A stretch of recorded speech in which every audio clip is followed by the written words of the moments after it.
27 AD. You are born in a ditch. Not literally, but close enough. Your name is Marcus. You are the third son of a farmer in Campania. There is no inheritance waiting for you. There is only dirt and debt. By age 10 you understand the math of your life. 3 sons, 1 plot of land. Someone has to leave. That someone is you. The army recruiter comes to your village once a year. He rides a horse and wears a shiny bronze helmet. To a dirt farmer's son, he looks like a god. He promises food every day, a salary, a cloak, boots. After 25 years, land and citizenship. Your father shakes his hand before you can say a word. You are 17. The legal minimum. You walk to the nearest town and stand in line with 40 other young men all smelling of farm animals and desperation. The doctor checks your teeth like you're a horse. He squeezes your arms. He looks at your eyes. You pass. You are now property of the Roman Empire. The probatio, the selection process. You swear the sacramentum. An oath to the emperor, to Rome, to the eagles. Breaking it means death. You don't hesitate. They shave your head. They take your name and give you a number. Legio II Augusta. 2nd Legion. You are now a soldier of the most powerful army in the world. Basic training. Castra. The military camp is a city of tents, ditches, and screaming. Your centurion is a man named Gaius Petronius. He hates you specifically.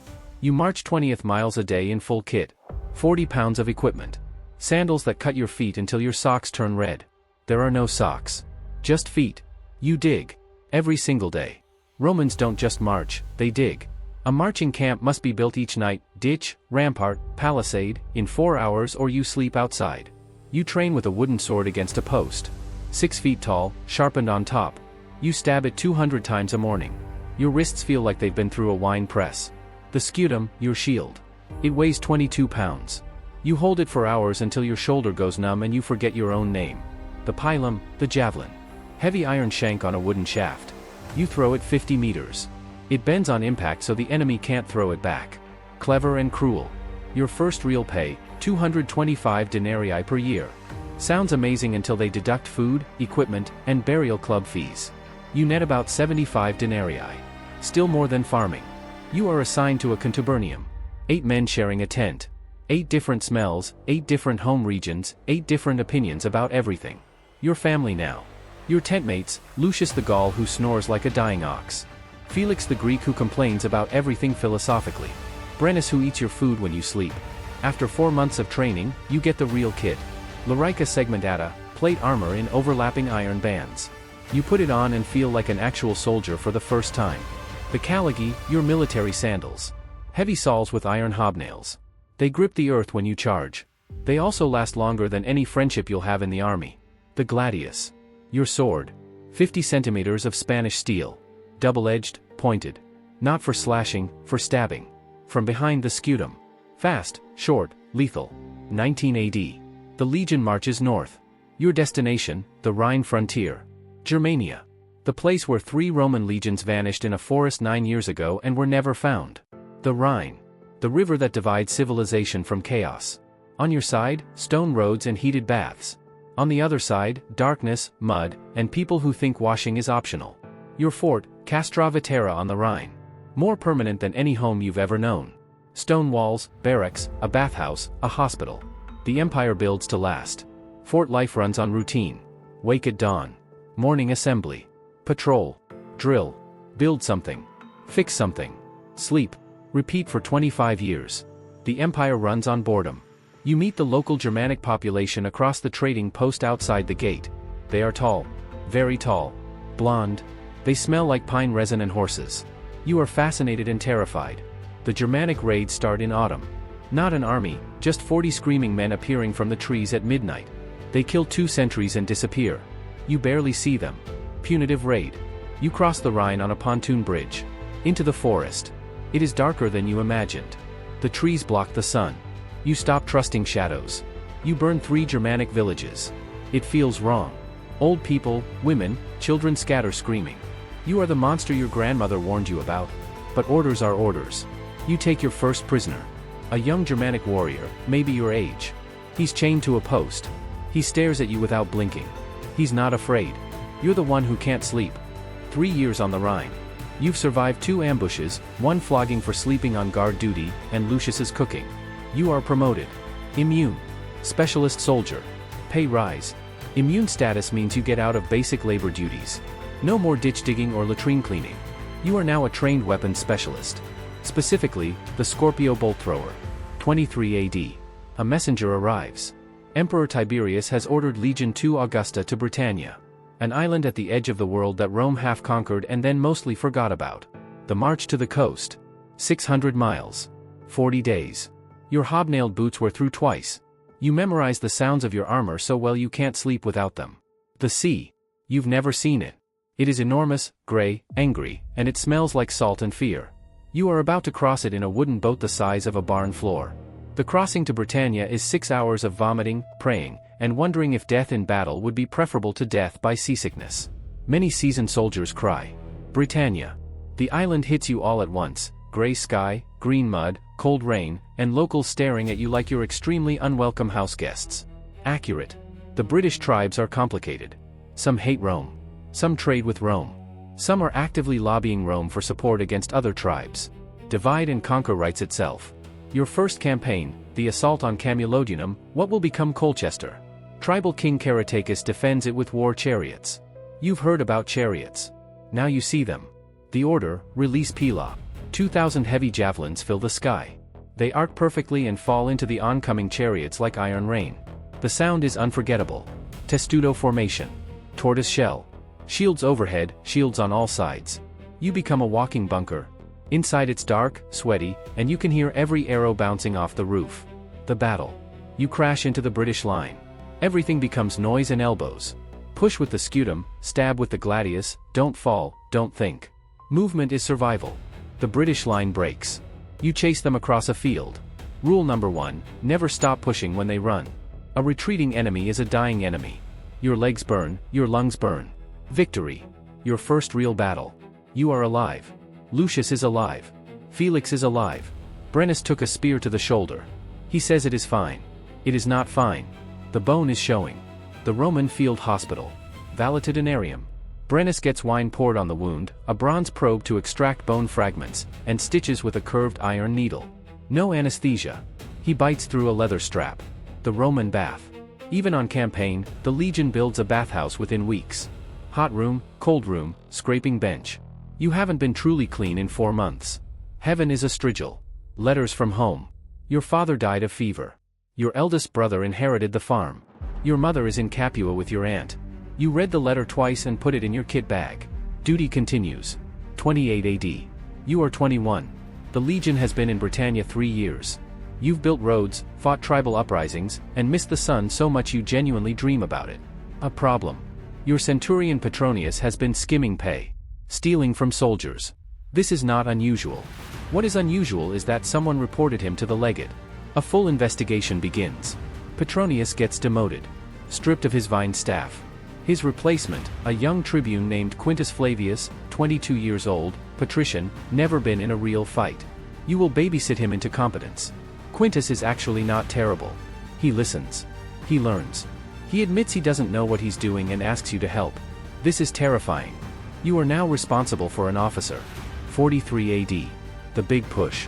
Emperor Claudius has decided to actually conquer Britannia properly. 4 legions. 40,000 men. The invasion that will define the province. The Battle of the Medway River. 2 days of fighting in the water. You fight in chest-deep British rivers in full armor. You discover that iron does not float and neither do you, almost. Caratacus escapes. The British king you've been chasing for years slips away into Wales. Brilliant guerrilla fighter. You respect him. You would never say that out loud. Your reward for 15 years of service, a permanent fort posting at Isca, modern Caerleon in Wales. A stone fortress. Your home for the next decade. You unpack your things for the first time. Stone fort life. Winters in Wales are so wet that your armor develops its own ecosystem. You clean it every morning. It rusts every evening. This is your life. You develop an intimate relationship with vinegar. A civilian town, a vicus, grows outside the fort. Shops, taverns, a bathhouse, women. Soldiers are not supposed to marry. The army has opinions about this. The soldiers have other opinions. Her name is Brianna.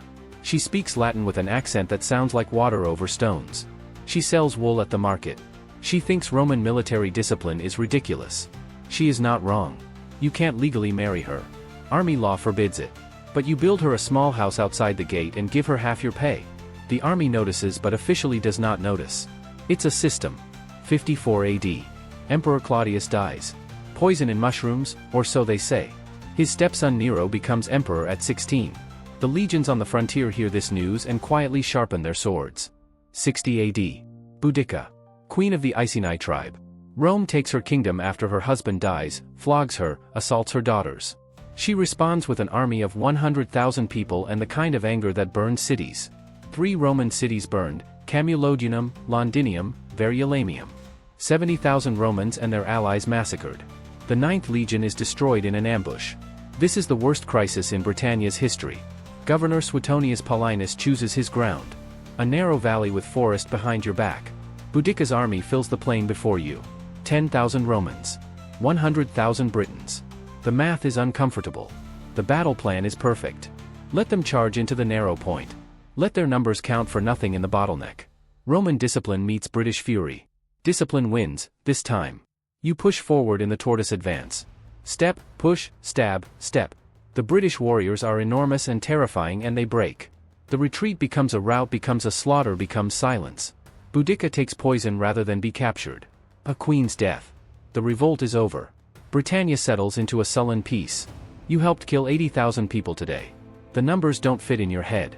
After Boudica, reconstruction. You build again. Roads, forts, the new Londinium.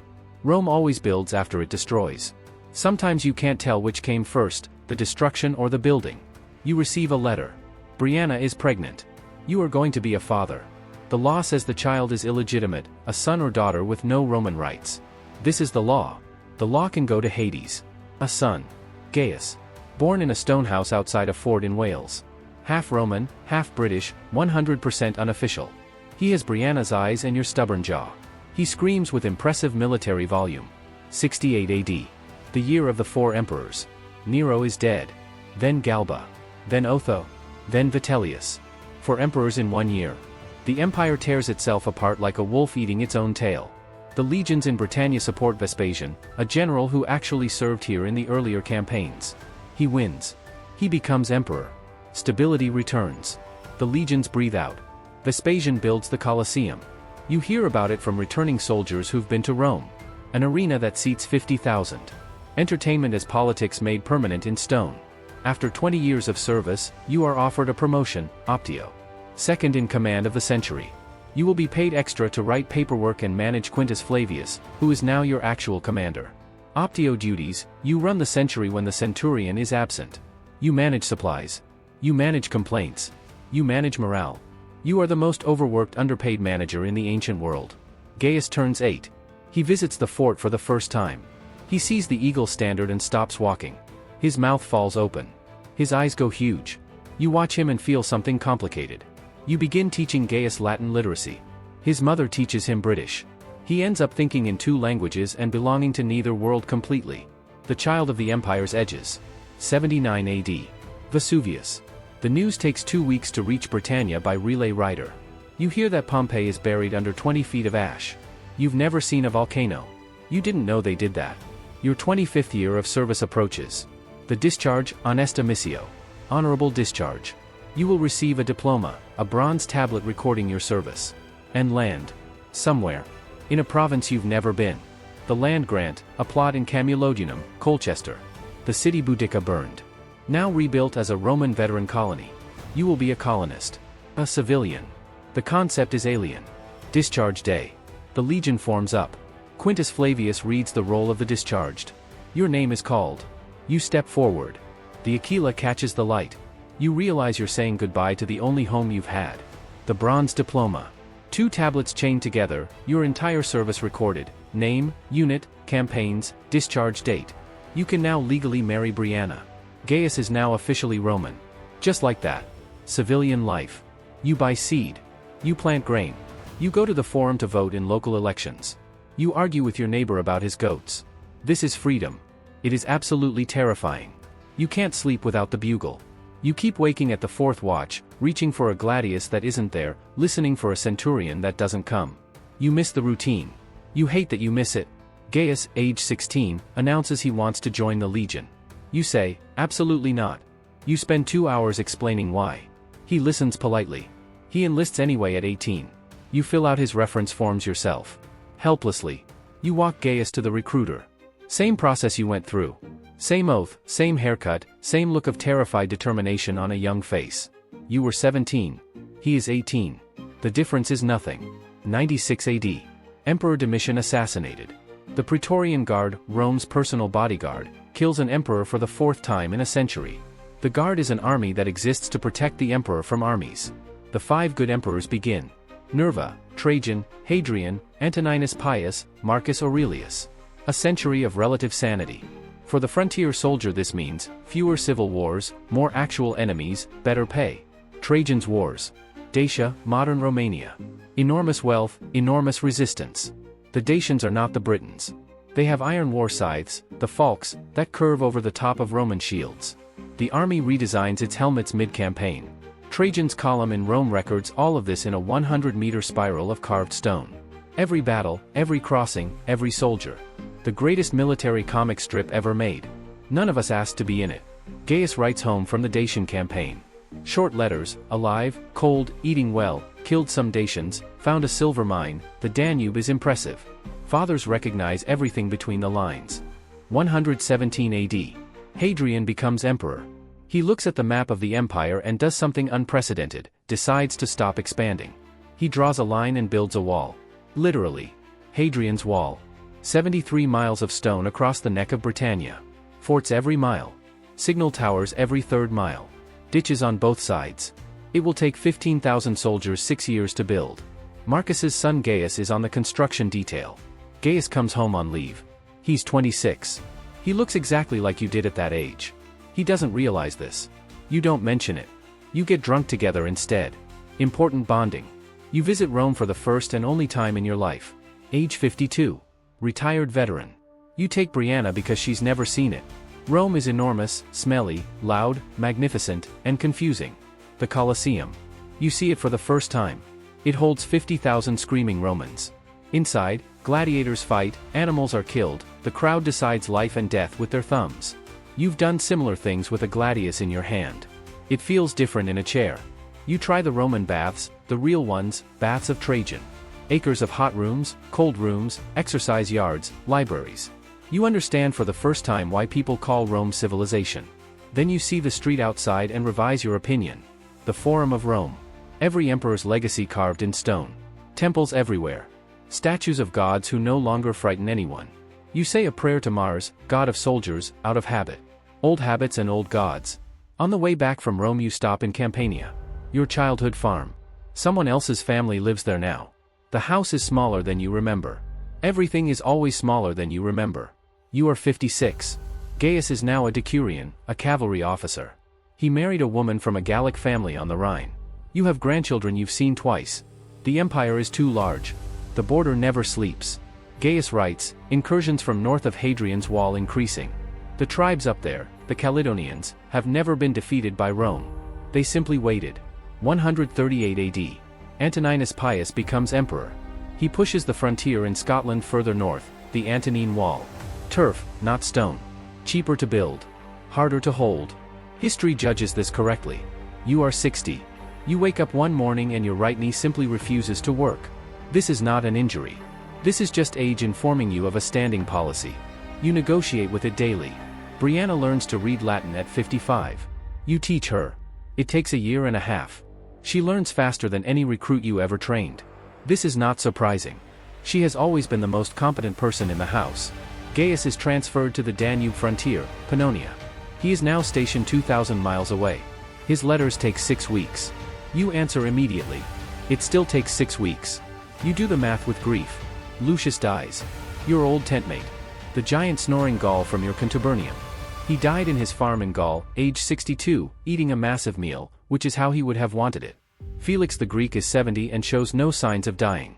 He's written a philosophy treatise about military life. He makes you read it. It is surprisingly good. You tell him it's adequate. He calls you a Philistin. Old habits. 161 AD. Marcus Aurelius becomes co-emperor. A philosopher who didn't want the job. He writes his private thoughts in a notebook, the Meditations. He would be appalled that everyone read them. The Antonine Plague. 165 AD. A pandemic spreading from the east through the legions. Soldiers who fought in Parthia bring back something no sword can stop. 5 million people will die. The plague reaches Britannia. Camulodunum loses a quarter of its population in 2 years. Brianna's sister dies. Your neighbor, the goat man, dies. The goats remain. There is a lesson here, but you don't know what it is. You and Brianna survive it. You don't know why. In the ancient world, survival of a plague carries no explanation, only gratitude. You make an offering at the local temple of Jupiter. It feels insufficient. Gaius comes home with his family for 3 months during the plague, his Danubian posting suspended. 3 months of full house, grandchildren underfoot, daughter-in-law reorganizing the kitchen, Gaius sleeping on his childhood bed. Gaius's son, your grandson, Titus, is 6. He finds your old gladius in the barn, hung up and oiled, still sharp. He tries to lift it. He can barely budge it. He names it anyway. Ferocious. Gaius goes back to the Danube. The house is quiet again. You realize quiet is what you've earned and loud is what you miss. Retirement has this quality: you achieve exactly what you wanted and discover it's not quite right. 175 AD. You are 68. You walk to the forum every morning and argue about politics with other old veterans. This is your military service now, protecting Rome's honor through the medium of loud opinions. Marcus Aurelius wages the Marcomannic Wars, Germanic tribes pushing through the Danube frontier. Gaius is in the thick of it.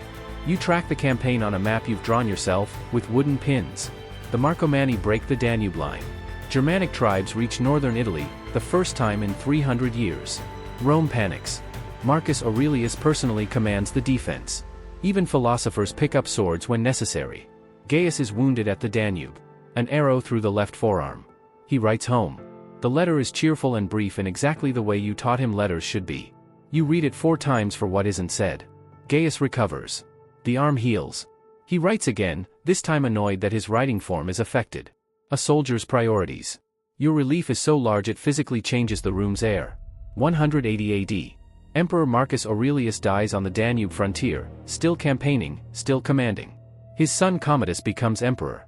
Commodus thinks he is Hercules. This is not a metaphor. Commodus renames Rome after himself, Colonia Commodiana. He renames the months after himself. He fights in the arena as a gladiator, always wins, because no one wants to kill the emperor. The crowd plays along grimly.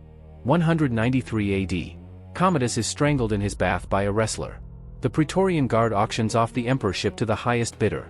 Literally. At auction. With starting bid. Rome bids on Rome. The year of 5 emperors. 193 AD. Again. The legions on the Danube, the legions in Syria, the legions in Britannia, each declare their own emperor. Civil war. The empire eats itself while the frontiers laugh. Septimius Severus wins. A North African general from Lepsus Magna, modern Libya.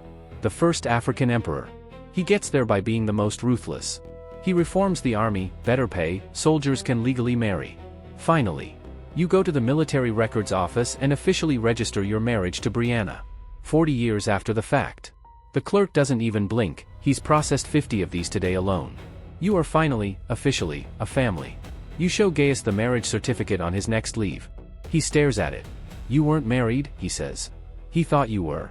You realize the family has been pretending for so long the pretense became the truth. Gaius is promoted to prefect. He commands 500 cavalry on the Danube. He writes about the endless maintenance, horses, horseshoes, saddles, bridles, feed logistics. You recognize the optio soul in your son. 208 AD. Septimius Severus comes to Britannia personally. He's 63, arthritic, carried in a litter. He intends to conquer Caledonia once and for all. He burns everything north of Hadrian's Wall. The Caledonians retreat into their hills. They will return. Severus dies in Eboracum, York, in 211 AD. His last words to his sons, be harmonious, enrich the soldiers, and scorn all other men. Not bad advice. His sons immediately try to murder each other. You are 81 years old. Most men in the ancient world don't reach 40. You have now lapped the average twice. Your body is a protest, your mind is clear, and your opinions are louder than ever. Brianna is 78. She has learned Greek to argue with Felix more efficiently. Felix is delighted. They argue for hours about Homer while you watch and feel that you are the luckiest survivor of 2 ambushes, 1 flogging, and the Boudiccan revolt. Letter from Gaius. Titus, your grandson, has enlisted. 3rd-generation soldier. Gaius writes, I understand now. 3 words that cost everything. You write back, I know. You ask Gaius what Titus is like. He writes, he asks too many questions, he eats too much, he is too confident and not confident enough simultaneously. You laugh for an hour. You know this soldier. You were this soldier. 212 AD. Emperor Caracalla extends Roman citizenship to all free people in the empire. Every freeborn person, everywhere, is now Roman. The thing that took your people 250 years to earn, given to everyone simultaneously. You and Brianna walk home from the forum. She says, so we were always Roman then.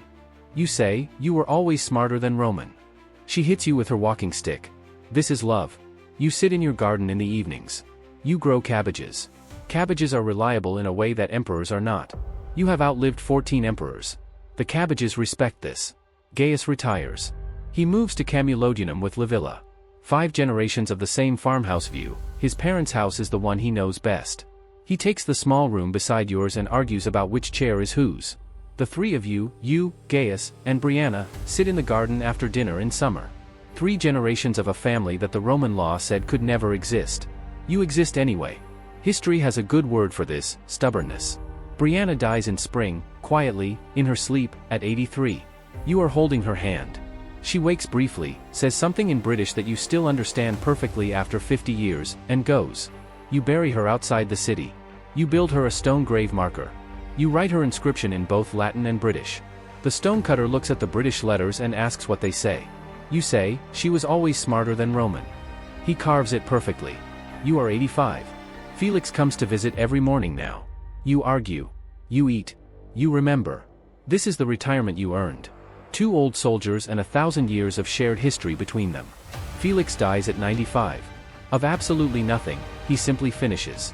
His last recorded words, written on his own wax tablet, I have seen enough to know seeing is insufficient. You keep the tablet. You are 86. You dictate your memoir to Gaius. Not the official version, the real one. You tell him about Petronius, about the woman in the ditch after Boudica, about crossing the Rhine in the dark. The memoir includes the numbers. The campaigns.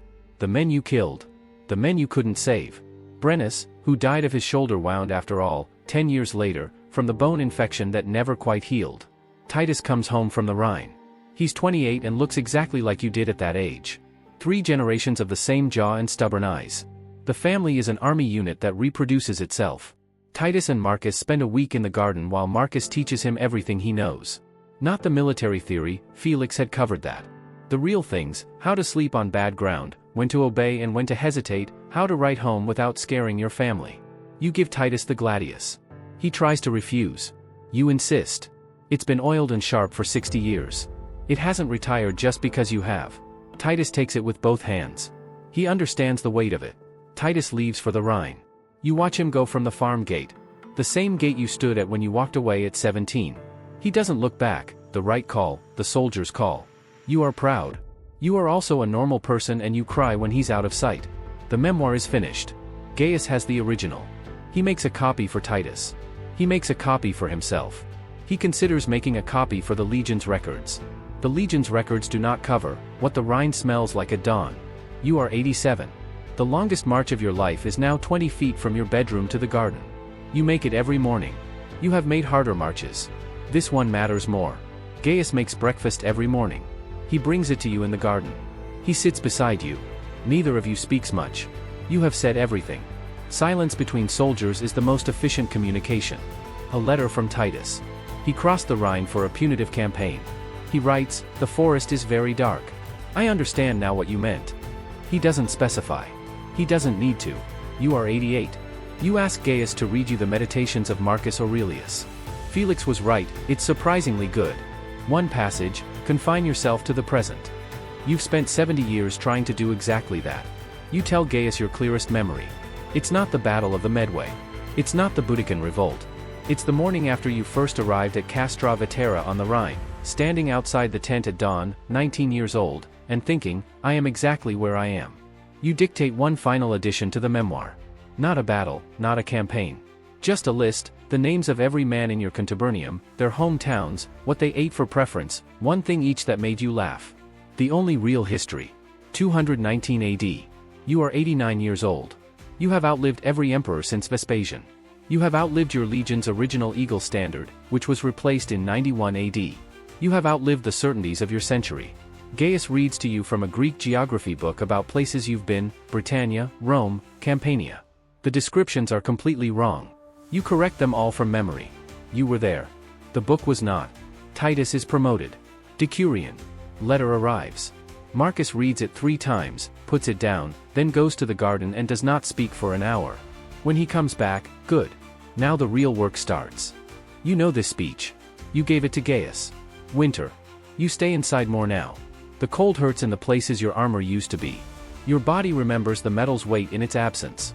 You teach Titus's young son, your great-grandson, also Marcus, age 5, about the Rhine by drawing it in the farmhouse dirt floor. The boy draws a fish in it. Perfect contribution. You ask Gaius what the Rhine looks like now. He's never seen it. You realize the empire you served is already becoming something no living person fully remembers. You are the last witness to your own world. Spring returns. You plant cabbages again. The same cabbages. The same rows. The hands are slower, the knees are worse, the cabbages are perfect. Spring always returns. This is the only campaign that never ends. You ask Gaius to read you the sacramentum, the oath you swore at 17. He reads it. Burned, bound, beaten, killed by the sword. You say, I got it wrong. I should have specified a better sword. You are 90. The census man comes and asks your occupation. You say, retired soldier, farmer, father, grandfather, great-grandfather. He writes, agricultural. You let him. The empire never had a box for what you actually are. Summer. You fall asleep in the garden chair. You wake up and are briefly not sure if you are 17 or 90. The moment lasts 3 seconds and is the best 3 seconds of the decade. Titus comes home for summer leave. He brings great-grandson Marcus, age 6. The 3 generations sit in the garden, you, 90, Gaius, 52, Titus, 30, little Marcus, 6. 4 soldiers. 1 farmer. 1 cabbage garden. The empire in miniature. Little Marcus asks, great-grandfather, were you scared in the battles? Old Marcus thinks for a long time. Yes. Every single time. That's how you know it matters. Best military education in history. Cost, nothing. Autumn. The cabbages are harvested. The garden is quiet. Your body has been giving you clear signals for a month that it's completing its contract. You find this professionally acceptable. The oath was honored. You ask Gaius to move your bed to the room with the garden window. You want to be able to see the cabbages in the morning without getting up. He does it without asking why. Good son. Good soldier. Same thing. You dictate 3 final letters. To Titus, advance slowly and retreat never, the Rhine is wider than it looks. To little Marcus, be afraid and go anyway, the cabbages will be here when you return. To Gaius, everything I should have said sooner. Early winter morning. Gaius brings breakfast to the garden window room. Marcus is looking at the garden. The frost has come. The empty rows are white. He says, the ground is good here. I always liked this ground. Marcus, soldier of the 2nd Augustan Legion, Optio, Rudiarius, farmer, husband, father, grandfather, great-grandfather, dies in his bed, looking at his cabbages, at 90 years old. The centurion's oath was honored. Not 1 day less. Gaius buries him beside Brianna outside the city. The stonemason is the same one who carved Brianna's marker. He remembers Marcus, the soldier who asked for British letters. He carves without being told. The contubernium is gone. Lucius, Felix, Brennus, all gone before him. No one remembers the names except in the memoir Gaius keeps. You kept them alive by writing them down. The only immortality that works. Titus inherits the gladius, the farmhouse, and the memoir. Little Marcus, age 6, inherits the cabbage garden. He takes this responsibility extremely seriously. He plants in perfectly straight rows. The gene for Roman discipline skipped nothing. The memoir sits in the family for 2 generations. Then a fire. The original is lost. Gaius's copy survives. Titus's copy survives. 2/3 of a life preserved.